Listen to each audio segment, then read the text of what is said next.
What is going on, guys? Umbreon is the best here, bringing you today a 5th gen narrated NU battle. And this one I was actually originally going to post to, I was going to use it to post to Mosh Pit Beta, but instead I'm bringing it to you guys because I felt it would be more appreciated on my own channel, and I also thought it was a pretty good battle overall.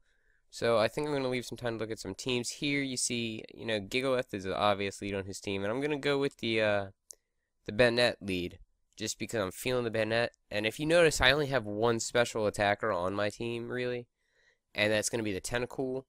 So it's iffy. My Bennett is probably obvious going to be a Scarf lead with Trick, but I really do kind of want to cripple this Gigalith now because it is actually the only threat on his team to my team, and I really want to get it out of the way right now. And if I can get rid of it first turn, that would be great, or cripple it at least. And he's got the normal gem, which automatically tells me he's got Explosion. But to be honest, the fact that he was a Gigalith told me he had Explosion. So here I go for the Trick, and I'm going to trick my Choice Scarf as he switches into a Viper, which is a good play on his part to switch, or to give me his Choice Specs, which actually don't help me at all, so that kind of sucks. I'm gonna switch out here. I'm gonna go into Tentacool because it was obvious now that he is a special attacker because he had the choice specs, and he's gonna go for the super effective Dark Pulse here. And Tentacool is gonna eat that up quite nicely. And I'm gonna switch it, or I'm not gonna switch out. He's gonna go into Fracture. I think I go for the Scald because I really just want the burn. Let's see. No, I actually go for the Confuse Ray right now. So he's got the Fracture in here. I'm not sure if it's going to be Eviolite or what, because he also has a Wartortle, and I don't know how many people run multiple Eviolite Pokemon. But he's going to use Taunt, which actually doesn't hurt me at all, because I have absolutely no set. Well, actually, I do. I have a Confuse Ray, but since he's already confused, I don't even need to use it. I don't have any like setup or entry hazards or status moves. So I'm going to go for the Scald just because I really want the burn. And I am able to get the burn off, which is great for me. And I also have to look out because I do think he has a Heal Beller on this team. But to tell you the truth, I was playing really bad this game, and I'm gonna switch out here. I'm gonna bring in Muffin. Muffin being my Bastiodon. And this is gonna be my D-Wall. But see, this is what I was saying. I knew he had a Heal Beller because he had the Togetic. So the Togetic's probably a Violite. And the Wartortle's probably a Violite, and I don't know if the Fracture is, but I'm guessing it's either going to be that or some form of like Life Orbed, just because Fractured, it is Haxorus is just, step down, and Haxorus is a monster in NU or OU, so Fracture and NU might be pretty good. And he's going to go for the Tri-Attack, and he's going to get the burn off first chance, so that really sucks for me. And I'm going to roar him into Wartortle now. And, not the greatest matchup for me, but since I've already burned he can't really do too much to me with Scald. He's not going to be offensive, obviously. And this burn is actually really hurting me now because it has broken my Sturdy. And I don't think he predicted me to stay in, but I'm going to go stay in, use Metal Burst. Because I'm trying to get that little, the Mirror Coat counter effect going here. And like I said, I am playing really sloppily this game. And I'm just leaving my Bastiodon in here. I'm not even bothering to switch out. He goes for the Rapid Spin now.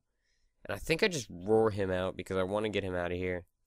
I think I wanted to get him out of here before he could do that to me, actually. So I roar him out, and I bring in his Gigalith. And I think I might end up making a series of stupid plays here. So I got his Gigalith out here. And I know my Sturdy's gone. I know he's going to carry the Earthquake. And I know I've already spun away his rocks. So I'm thinking he's going to want to set up his own rocks again, maybe? And I'm going to set up my rocks now. And he does decide to set up his own rocks. And I'm really, I'm not too worried about rocks with this team. I don't really think I have anything that's hit hard with rocks. So I'm pretty good in the clear. But here I go for the Metal Burst. I really had nothing else I could do, but he goes for the Earthquake, and I went for the Metal Burst because I thought it was like a negative priority move.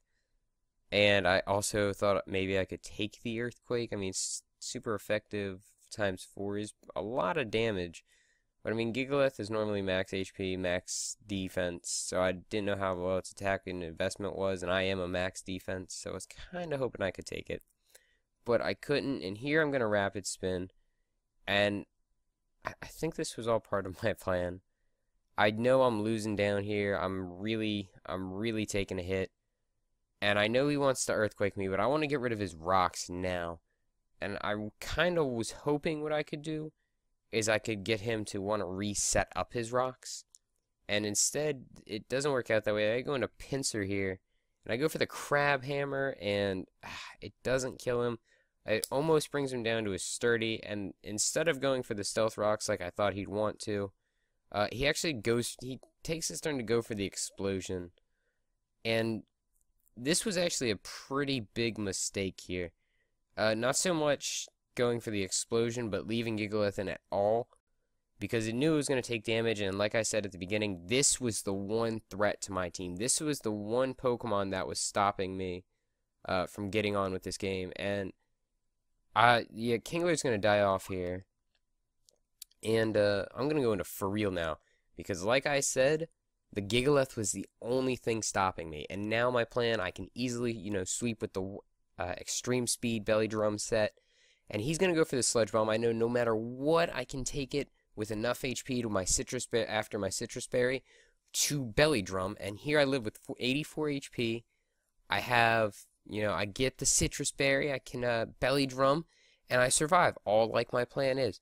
But because the game hates me, it's he's actually going to get that poison off the sludge bomb. It's going to leave me at 10 HP after the belly drum, and then the poison is going to kill me off, and that really sucks because I could one-hit KO everything else on his team at the +6 with adamant max attack and either using, seed bomb on the war turtle or, extreme speed and everything else. That really sucks. Now I really need to make a stand. I have 2 Pokemon left. I have, Mighty Anna, and I think I have my Bayonetti, I think.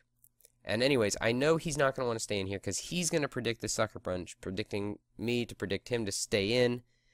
And I'm actually predicting him to switch out, predicting me to go for the Sucker Punch. So I go for the Crunch here. He brings in Electros. It does a nice chunk, and it's going to be a 2-hit KO. And this is where it started going down for him, because now I have my first Moxie boost. I have +1. I can deal hefty damage to just about anything and everything that wants to come in. And I mean, I might not be that fast, but I do have the stab Sucker Punch still. And I'm going for the War Turtle. And let's see. I think this is where I end up getting payback for the loss of the Lanoon sweep, because I go for the Thunder Fang here. It doesn't quite kill, but he flinches. Now, what I was predicting to happen here was I knew it wasn't going to kill him. I actually figured he would get a Scald off. I knew I could live a Scald with over half of what I have right now. And I figured I would end up getting burned is how it would go. And anyways, I'm going to kill him off with this Crunch now. And I'm not really predicting him to switch out. I just don't want to miss Thunderfang. And I'm at +2, so I am sitting in a really good position. He's going to go into his Fracture now. So if you didn't notice, before the War Turtle and the Electros died, it was 5-2. So I'm coming back here. I got it down to 2-3. I'm going to go for the +3 Crunch here. I'm going to take out the Fracture.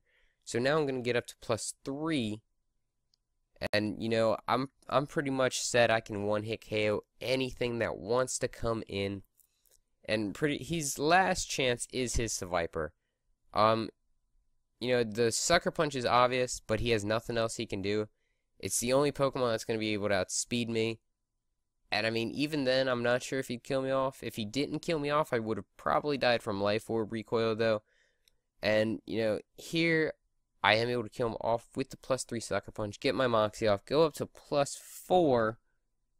And this is going to be game because now all he has left is Togetic, and he's going to run. So I hope you guys enjoyed that Mighty Anna comeback. And I also hope you guys enjoyed this new color quality and the annotations. And I will talk to you guys later. And please leave a like if you enjoyed it. So peace.